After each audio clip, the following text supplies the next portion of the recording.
If you have a desire that you feel deep in your heart space, there is a big difference between your head and your ego and your mind and what that's telling you versus what your soul and your heart is telling you. I truly believe that the more you lean into your heart's calling, the more aligned your life will be. Usually, I will say this from my own experience, the heart's calling doesn't always make the most sense on paper, ever. But once you continue to listen to it and you take steps towards it, the universe starts to pull things into your path because you are stepping into alignment on the life you want to be living. It just makes all the sense in the world at the heart level. And you will not live a life with regrets the more you lean into the heart. And it's possible. Everything is possible. Welcome to And Then I Did This. Prepare to be inspired as we celebrate the unique journeys of individuals who've had the courage to break free and live life on their own terms. Their lives prove that you truly can be free to live your best and most authentic life. Let's get to it.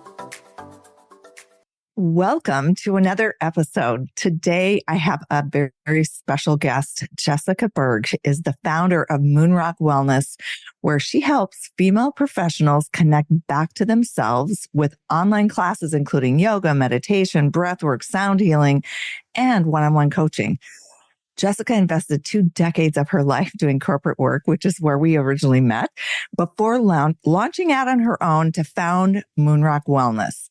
So Jessica, welcome to the show. I'm so excited for you to share your story. So you could start wherever you would like in your journey. It might be interesting to know like where you started, how you began your career, and then how you progressed and are now doing what you're doing. No, absolutely. I'm so excited to be here. So thank you. Oh my gosh, where to start where do I start with 20 years?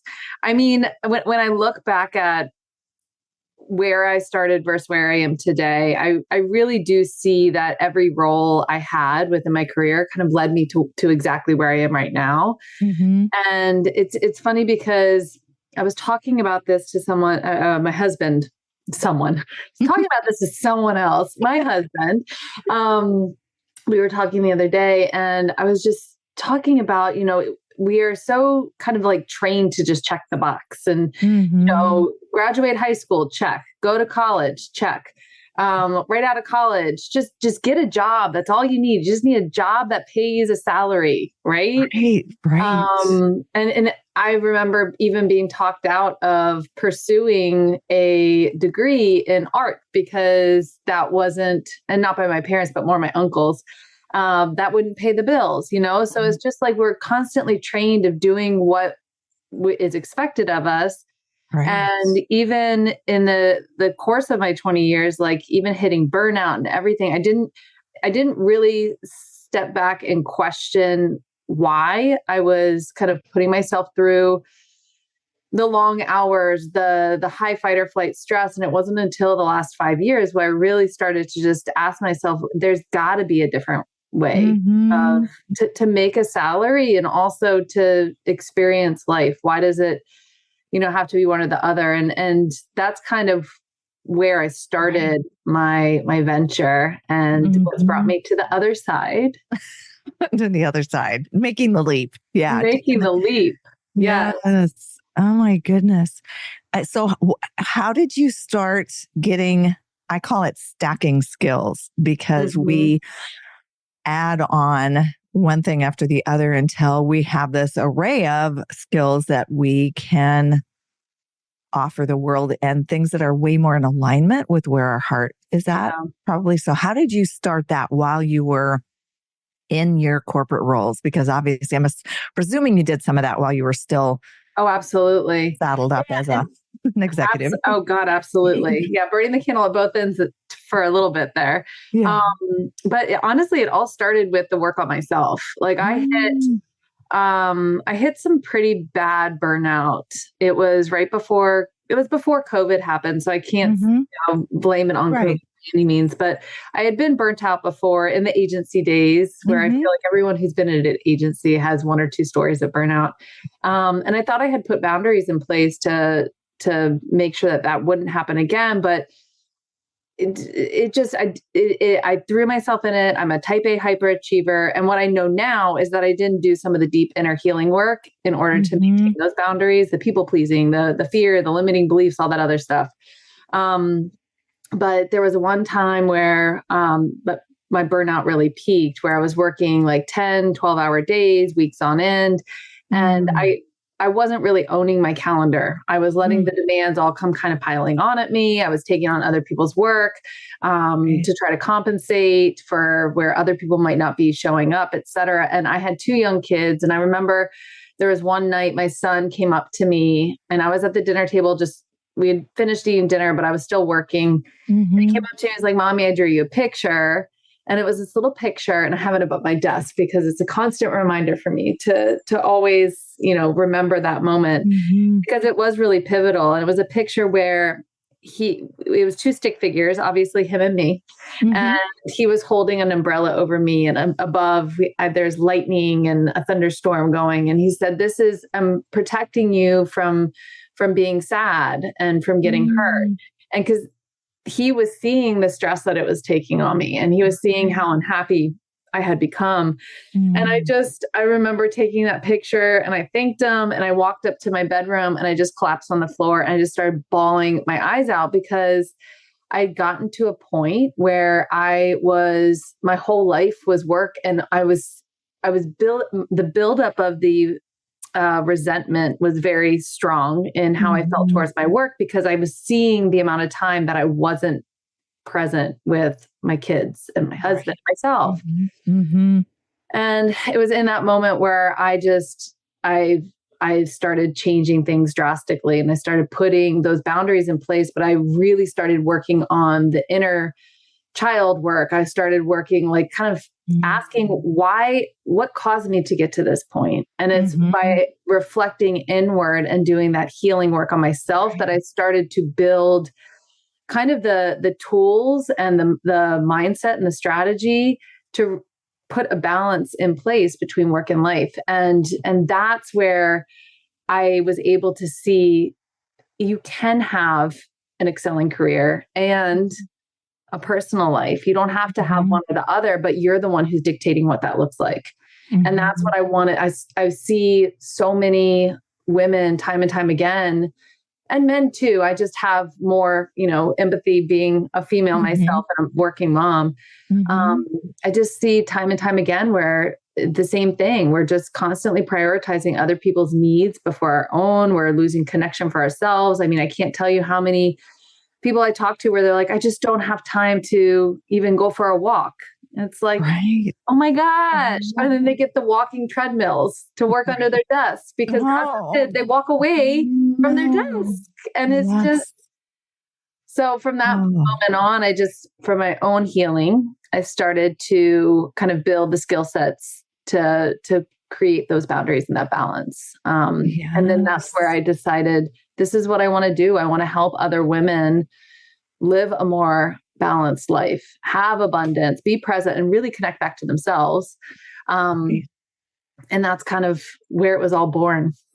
Which is so good. Good. It's making me remember when I was at the agency in New York, and my boss at the time had told me about the New York Open Center, and he said, "I think you would really like this place. You just check it out." And so I saw they had a coaching open house one night. It was like on a Friday night. And I remember I reserved to go. It was like a 2-hour open house. It was like an introductory experience it was coaching for transformation. And so I dash, I remember running to the end of the block. I was in a sublet that summer, I think. I had moved apartments for some reason and caught a cab, got there just as it was starting. I mean, working late on a Friday, like why? Why do that to myself? Yeah. And so I got there and they were doing an icebreaker, and I got paired with one of the founders of the program. And the question we were asking one another in the introductory icebreaker was, if you could do anything with your life and there were no barriers, what would you do and why? Do you remember what you put? I do. It was such a pivotal moment. I looked at him, and tears started rolling down my cheeks. And I said, how long do you continue doing something that's sedating your soul? Mm-hmm. And I didn't even answer. I couldn't even answer the question because I still use the analogy of, when you'll ask someone, are you on your path? It's like, I don't even know where the road is, let alone if I'm on my path. But I also pursued doing that, thinking I wanted to be a therapist when I was in college. And then I got steered away by friends who were like, oh, everybody's a psych major. So then I went a different route and ultimately I remember I was meant to become a certified coach. So that night, I remember staying there and calling, one of my daughters and saying, oh my gosh, I just had the most amazing experience. And I just know I have to do this. I wasn't even sure how I was going to pay for it, but I'm like, I just have to do this. It was like a $6,000 program for 9 months. And, it was just one of those, I just knew I had to do it. So it was through working on myself though, also because I'd had a failed marriage, failed relationships. I was like, I remember thinking to myself, I'm going to figure this out. Like, I'm going to figure life out because I'm not going to go through that again. Right. Yes. And so as we do that, then we acquire the skills and then we heal ourselves and then see outside at how many wounded people, there's so many people who are carrying all of the things you just listed off, the people pleasing, like the fear of failure, wanting to achieve, all of the, being accepted. And it just leads to us doing things at work and in our personal lives in a way that we burn ourselves out. So 100%. And it's so crazy to me, especially now looking back, when I was in the thick of it and I was just doing it. My things that I would say to myself is, well, this is the norm, which is horrible. And I even remember in the agency days, and this was before I had kids, but this is kind of where it all started to develop is I remember I wanted to be one of the first people in the office and the last people to leave because it was like a badge of honor. And I don't know why or where that mindset came from, but it was something that my ego proudly wore when I'm just sitting at my desk as long as possible, because that shows my commitment to this organization, but not a commitment to myself. Right. Absolutely. Yeah. I actually wrote about that recently, being first in, last out, and how incentive programs are designed to get the achievers to even go above and beyond what they normally would have done, because there's all this recognition that's built into the ecosystem in the corporate environment. And that's how people get considered for raises. That's how people get considered for promotions. And in spite of us being burned out or burning the candle at both ends, I was a sandwich child, elderly parents, young children, and was a single mom. I was a solo mom doing it. I just remember being exhausted. There was no space. And I just kept going, but it was to a detriment at a certain point because you get disconnected from yourself, which is why I love Moonrock Wellness. The whole concept of that is reconnecting with ourselves as women. I think women tend to take on a lot. If you compare the roles, typically women take on a lot. Yeah, we take the brunt personally, and 100%. And then even professionally, I feel that it was easier for me. And I'm also a type A hyperachiever. So there was a lot of perfectionism things that I had to work through because I started to realize, I was like, okay, if I want to have balance in my life, one, I have to have boundaries. So I have to work on this people pleasing, and I have to work on me being okay with saying no, even to clients, even to my boss, right? Because I'm committing to myself on my balance and my wellness. And then there's the whole entire, the need to address perfectionism. That was another thing that was a big thing for me. So that was stopping me from truly being able to delegate any of the work, or also being the catch-all for any leaky buckets. So when people weren't performing, I was kind of overcompensating for their lack.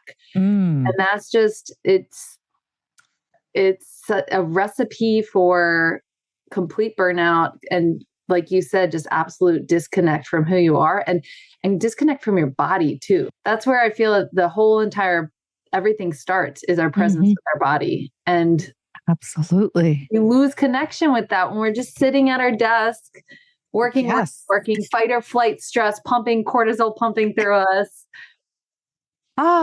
So let's shift to at the point you made the decision within yourself, whether it was, I will say, we get whispers. Yeah. You need to do something different, and I was like, you need to do something different. It'll become a yell and a scream if we don't listen to the whisper. So that pivotal point, what was that? And what were the steps you started to take? Oh, I love this question. So I would say that they started out as whispers, and it really felt as though it was, the only way I can describe it is it felt like whispers from the soul.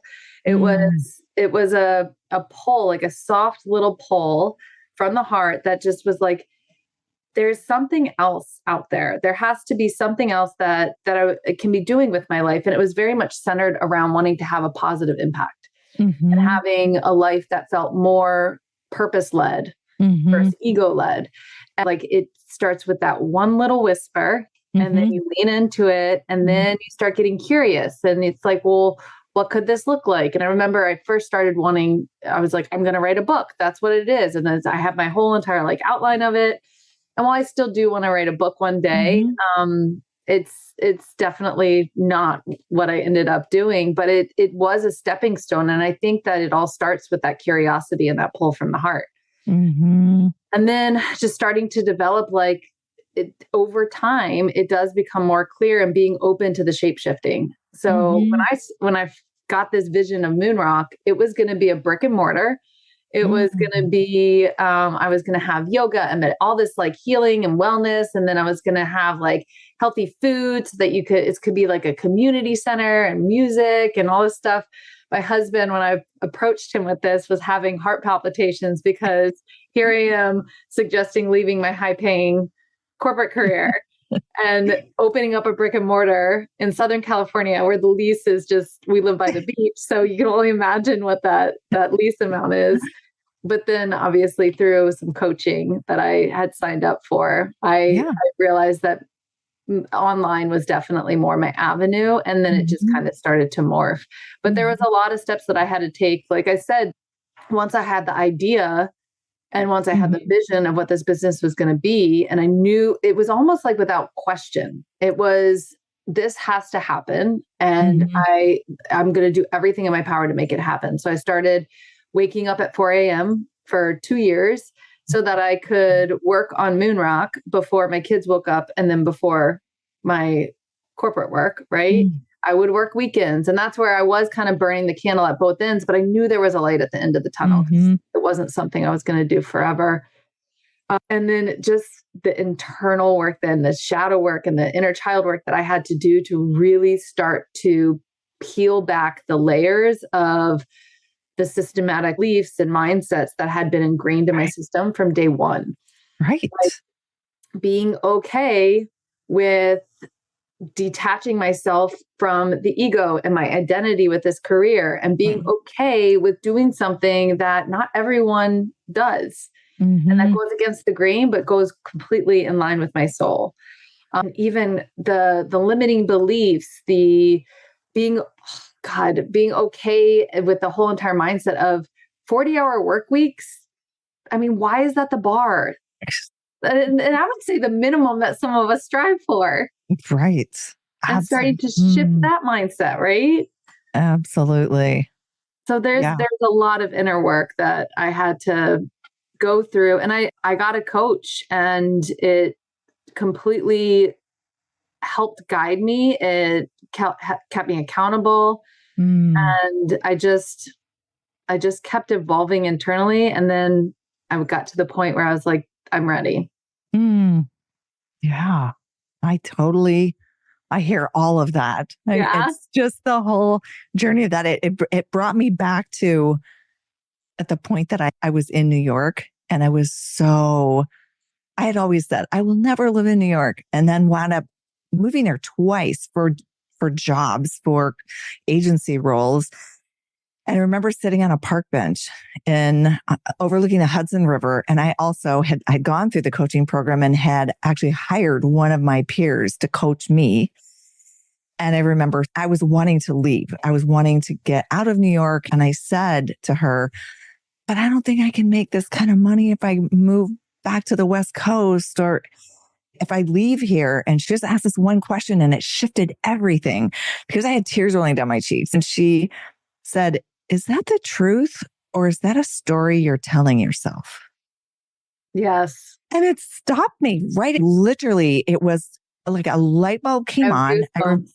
I remember walking back to my apartment and I literally took the steps to reach out to people that I knew that were, and actually that's how we got connected at that point. Soon after that, because I moved to San Diego, and with less than a month, I was in a new role, moving to Southern California, out of the city, living somewhere where I'd always wanted to be. And it was all just a shift in perspective and what we give ourselves permission to do. Because I think one of the challenges we have when we get in, for anyone that's listening, in corporate roles where we're just in this hamster wheel, like got to keep it going, got to keep moving, don't look up, just do the next thing in front of you. You have to give yourself permission to step away. It's all about the questions you ask yourself. Mm-hmm. We can ask empowering questions or we can ask disempowering questions. So that is just a key to being able to recognize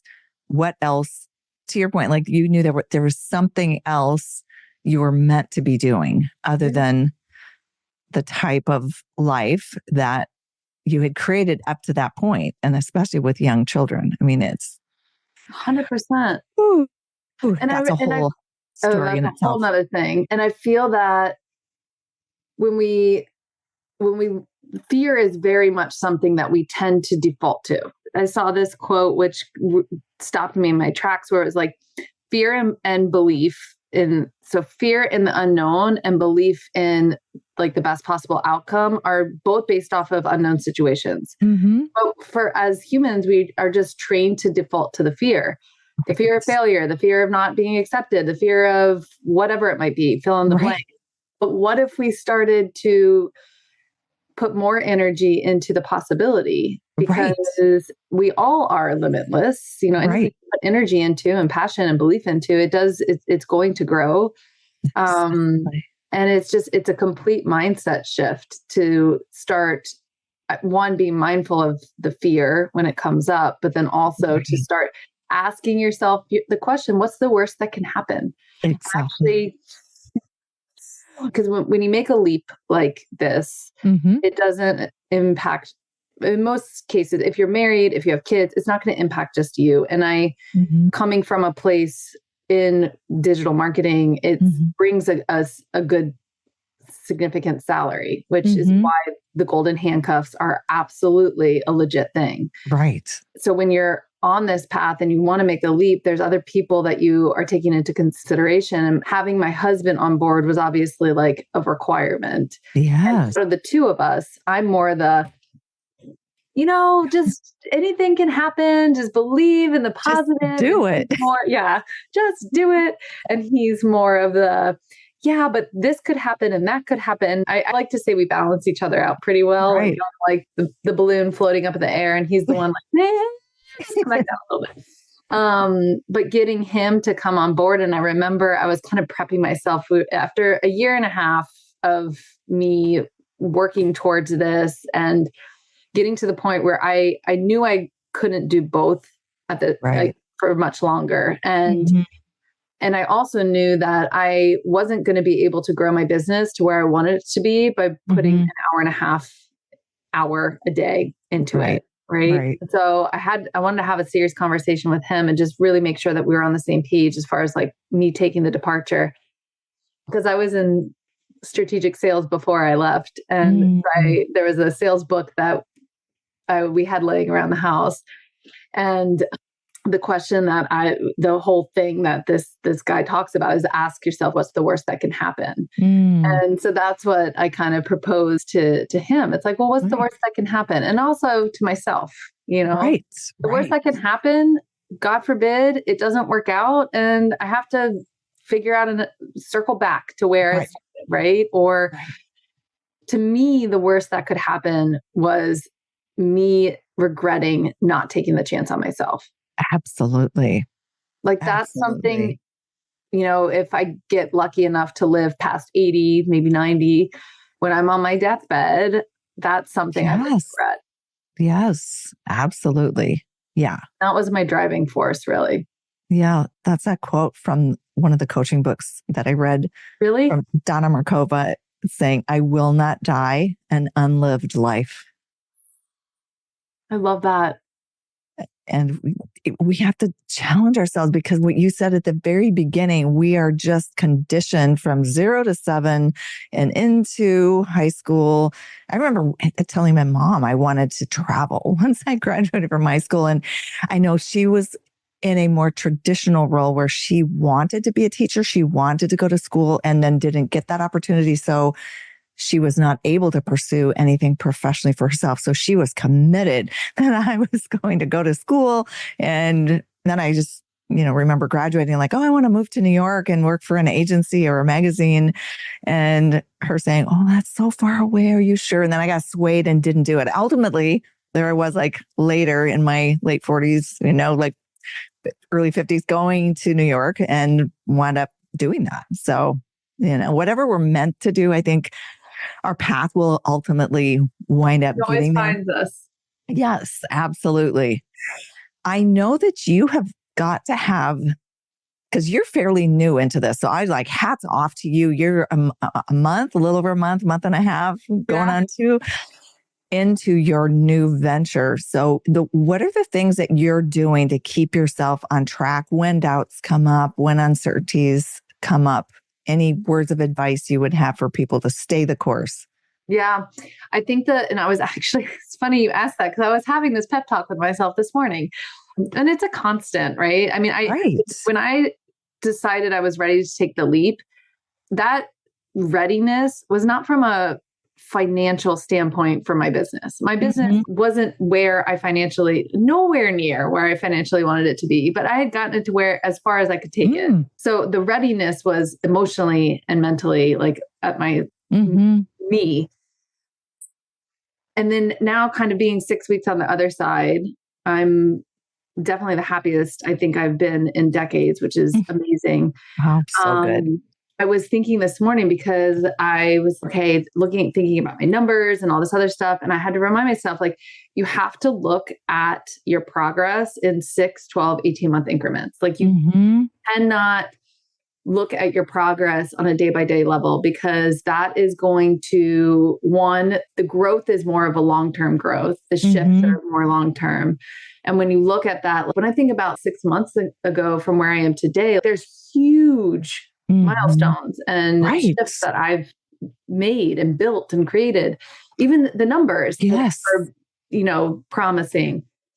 And it's just to kind of remind yourself when you're in it and, like I said, I'm a type A hyperachiever. So I'm constantly reflecting and thinking of the things I could be doing better, this, and this. And it's really just kind of reminding yourself to, relish in the present moment. So don't get so caught up on where you want to be versus where you are that you're not relishing in where you are, but also looking at your progress in large chunks of increments. Yeah, absolutely. That you don't get discouraged because it's a long game for everyone. Absolutely. I know I just learned and was reminded to do is to reflect on what you did the day before. Did I work on my key goals? And to acknowledge yourself for the things that you did do, which I just had to do that for myself recently, just to remind myself and to keep in mind exactly what you said. All there ever is right now. Past is over. The future, I say, as long as we're moving in the right direction, slow motion's better than no motion. Yeah. And as long as you're in the right direction, you'll eventually get there, and to relish it along the way, because it's not any kind of, oh, I've arrived. We're always evolving and growing and continuing, and just remembering. Did that recently myself. I wrote down, okay, these are all the things that I just have completed in the last, whatever the window of time was. And it fuels you to keep going. And the other thing that you were saying triggered also for me was like, a why. Why am I doing this? And remembering why I'm doing it will, if I'm tired, it'll give me that little oomph to finish whatever that thing is if I want to get it done. Right. Yes. You know, 100%. And something else I'm very acutely aware of, especially because I'm, like we were saying, I'm a month and a half on the other side of corporate. Mm-hmm. Corporate is very much heavy masculine energy, where it's very go, go, go. It's very action oriented. As a result, at least from my experience and the roles I play, like there is a lot of pressure. There is a lot of high stress. And so you're trying to pack a ton of stuff in a little amount of time. There's never enough time in the day. Mm-hmm. And being on the other side of it, what I have realized is these are habits in my ways of working that I really need to freaking tear down and break apart. Mm-hmm. Because that stress and that feeling like time is scarce, that will carry over into this new world that you've been dreaming for if you don't allow yourself to slow down and respect these new boundaries, because you are your own boss. I was looking at my schedule the first 2 or 3 weeks into it. I was like, God, holy crap, I'm working 10-hour days. And I didn't really pick up on it because I was so excited that all my energy and time could actually go into my passion. Right. But I soon realized that I was like, this is not what I want. And guess what? I'm my own boss. So I should be able to absolutely. But it's being mindful of those habits. Yes, you might have. Absolutely. Because I'm approaching 10 years of doing it, and it is mind blowing. The time goes so fast. And when you just stay true to yourself, the universe will rise up to meet you, and everything will work to plan the way it's meant to. It may not be exactly how we think in our mind. Our ego may say, oh, we should be here. This should be happening. No, it's exactly where it's meant to be right at the moment. And to just be at peace with that and flow with it. And you'll look up a year from now and just be amazed as we always underestimate what we can do in a year or 5 years. And we over exaggerate what we can do in a day or a week or a month. But having those goals, having things we're striving toward, like I said, having them is great. Slow motion is better than no motion. And giving yourself permission to not go all out is okay too. You know, it's 100%. Because that one of the things that I saw immediately for me is, while financially for the time being, obviously, like over the years, I'll build up to where I was, maybe not years, whatever the universe wants to make happen, right? There is a vast amount of emotional and mental and physical richness that you get that I didn't have before. So while on the corporate side, I had financial richness to an extent, I wouldn't say I was very much lacking in the emotional, physical, and mental richness. And now that I'm on the other side of it, I see how numb I was to being present in areas of my life that matter the most. And on Mother's Day, I had, at the end of it, I just had tears streaming down my cheeks because I was so overcome with happiness and the gratitude of what I had. But then I was also overcome with, I had this all along. And I never really felt it tenfold like I do right now, because I was at capacity with other stress factors in my life. Absolutely. Yeah.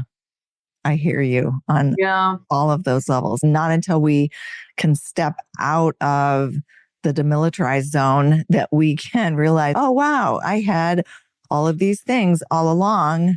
But when you're just fight or flight, just detracts from everything Yes. completely.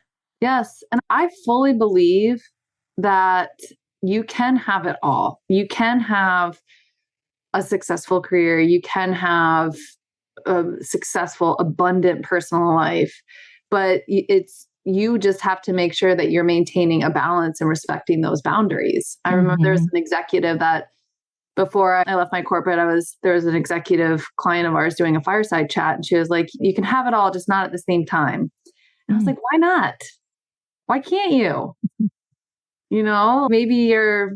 And I mean, if I'd be interested to get your thoughts on that, because I don't know. I feel like we have our choice in what that looks like. And yeah, I think it's what you had said earlier is that when most of us, the majority of us, are operating with self-limiting beliefs, with wounds from the past, and we go into whether it's work environments, relationships, whatever those things are, and we conduct ourselves in a way that worked in that other experience we had of life. And those tapes are causing us to, see, in my case, like I climb that ladder, get that job, move. Who cares if you're moving across country twice? Exactly. So it's all about choices, but it's why we're making those choices, because I believe the wounds by overcompensating in other areas. yes. And that ultimately does lead to burnout. And I didn't have anything to jump out to. When I left, I was like, I'm just done. I just can't do this anymore. And I literally took 8 months to find myself. I had retirement money. I had like an executive savings plan. I remember being so fearful because I was like, oh my gosh, what am I going to, and then it was that same thought that I had. I actually had a friend who said, well, you can always go back. And I said, don't even give me that option, because I don't want that to be an option. It ultimately wasn't. And I just kept going. I have done so many different things. I've had multiple websites, multiple business endeavors, and multiple startups. And you just stay true to yourself. And I'm probably in the most alignment right now that I've ever been, which is that.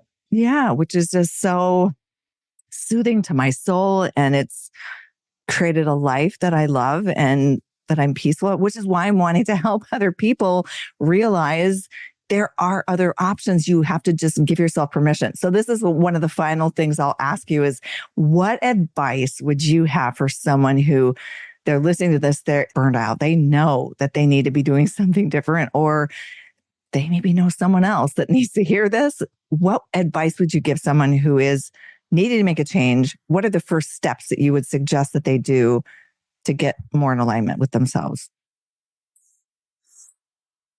I mean, honestly, just believe that anything that you want can happen.